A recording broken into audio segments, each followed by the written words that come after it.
샬롬, 좋은 아침입니다. 오늘 말씀은 이사야 10장 5절부터 19절까지입니다. 아수르 사람은 화 있을진저 그는 내 진노의 막대기요 그 손의 몽둥이는 내 분노라.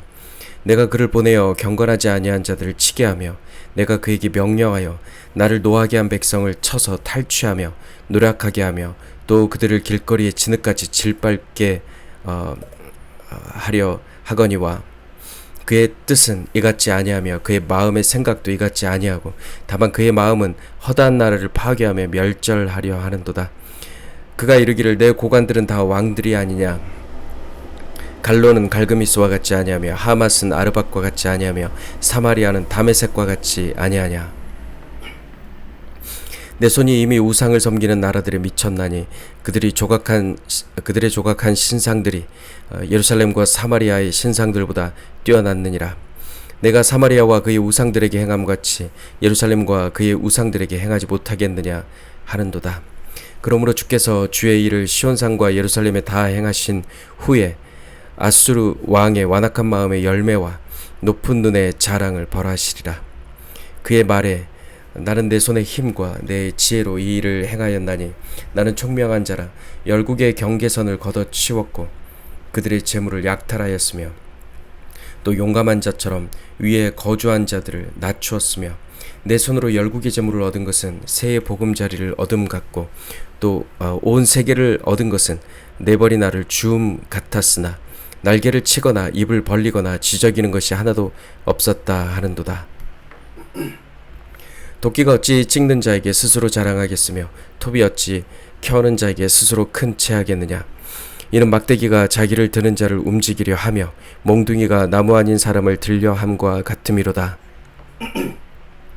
그러므로 주 만군의 여호와께서 살찐 자를 파리하게 하시며 그의 영화 아래에 불이 붙는 것 같이 맹렬히 타게 하실 것이라.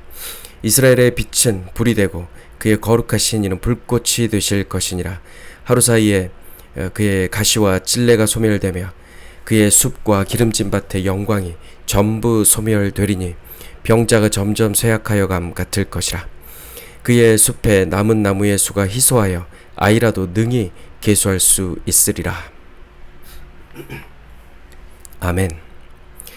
하나님 대신 세상을 의지하는 모든 나라는 결국 심판을 피할 수 없습니다. 하나님께서는 북이스라엘을 심판하는 도구로 아수르를 사용하셨습니다. 그렇다고 하나님의 도구인 아수르가 의로운 것일까요? 그렇지 않습니다. 만물의 창조주이신 하나님은 당신의 진노를 나타내기 위한 막대기와 몽둥이로 그 어떤 나라나 권력도 사용하실 수 있는 분입니다. 하나님은 아수르를 통해 이스라엘의 불순종과 타락을 벌하시며 그분의 거룩한 분노를 드러내셨습니다. 하나님은 악한 민족이라도 심판의 도구로 사용하실 수 있습니다. 자신의 백성 이스라엘을 경건하지 않은 나라라고 말씀하시며 하나님을 멸시하고 부인한 이스라엘을 심판한 것이죠. 하나님의 명령이 떨어지자 아수르는 그 포악함으로 주변 나라들을 무자비하게 멸망시켰습니다. 하나님을 분노케 한 백성들을 쳐서 빼앗고 노략하며 마치 길거리의 진흙처럼 질받고 파괴했습니다. 하지만 잊지 말아야 할 사실이 있습니다. 아수르의 이 모든 강대함과 지배는 오직 하나님께서 허락하셨기 때문에 가능했다는 점입니다. 하지만 하나님의 뜻과 아수르의 생각은 완전히 달랐습니다. 아수르는 자신이 하나님의 손에 들린 도구라는 사실을 깨닫지 못했고 모든 힘과 영광이 자신에게서 나온 줄 알고 오만과 자만에 빠지게 되었습니다. 수많은 나라를 무너뜨린 아수르는 이제 세상 모든 왕들 위에 스스로 군림하며 황제가 되려 했습니다. 아수르는 하나님의 승인 하에 패권자 노릇을 했을 뿐인데요. 스스로 가장 강한 신이 된 듯한 교만에 빠진 것입니다. 그리고 지금 사마리아를 정복했으니 예루살렘도 정복하겠다 호언장담합니다. 그러나 하나님께서 허락하지 않았는데 그가 온 세계를 다 정복할 수는 없습니다. 지금 당장은 아수르가 이렇게 강해 보인다 할지라도 오늘 말씀처럼 그는 그저 쓰이는 도끼, 켜는 톱, 하나님의 손에 들린 막대기나 몽둥이에 불과한 것입니다. 도끼가 어찌 스스로 나무를 찍을 수 있겠습니까? 오직 주인의 손에 들렸을 때만 움직일 수 있을 뿐입니다. 도끼가 감히 내가 이 나무를 찍었으니 저 나무도 내 마음대로 찍겠다라고 주장할 수는 없는 법입니다. 11절을 보면 아수르는 이스라엘과 유다를 향해 사마리아와 그의 우상들, 예루살렘과 그의 우상들이라고 부릅니다. 이방 나라의 왕인 아수르의 눈에조차 하나님의 백성들이 얼마나 깊은 우상 숭배에 빠져 있었는지가 적나라하게 드러나는 문구입니다. 그러나 아수르의 더 큰 비극은 그들이 만군의 여호와 하나님마저 열방의 흔한 우상 중 하나로 취급하며 조롱했다는 점입니다. 북이스라엘이나 남유다나 모두 다 하나님 앞에 다를 바 없이 범죄했습니다. 하지만 여기서 반드시 기억해야 할 중요한 사실은 심판의 주체는 절대 아수르가 아니라는 것입니다. 아수르는 그저 하나님의 손에 들린 막대기요, 몽둥이이자 톱이나 도끼에 불과한 것입니다. 심판의 대상이나 때를 스스로 결정할 권한은 그들에게 전혀 없는 것입니다.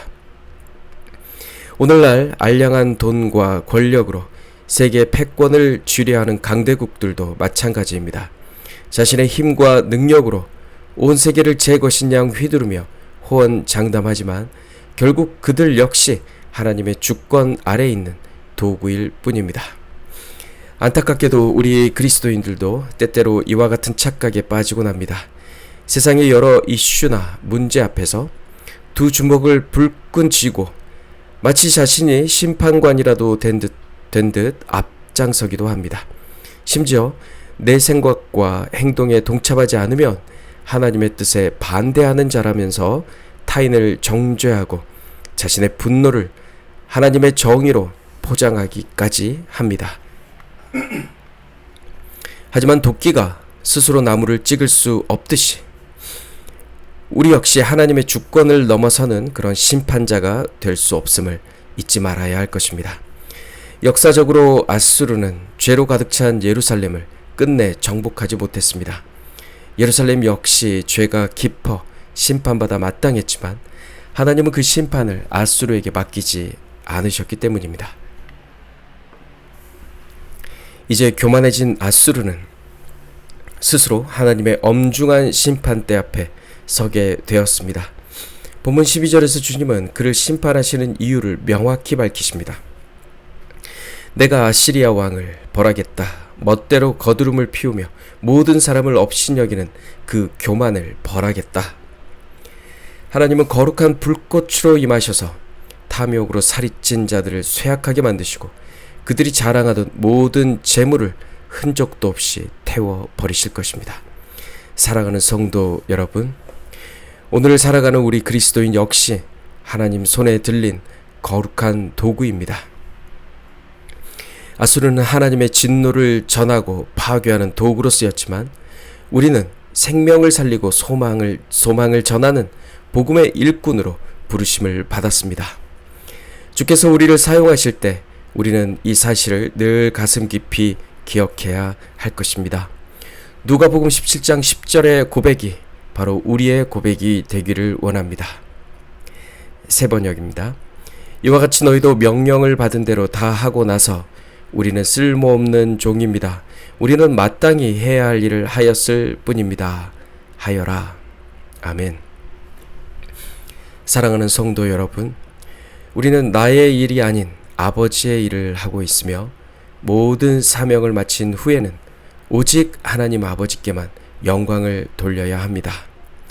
오늘 하루 하나님의 선한 도구로 생명을 전하는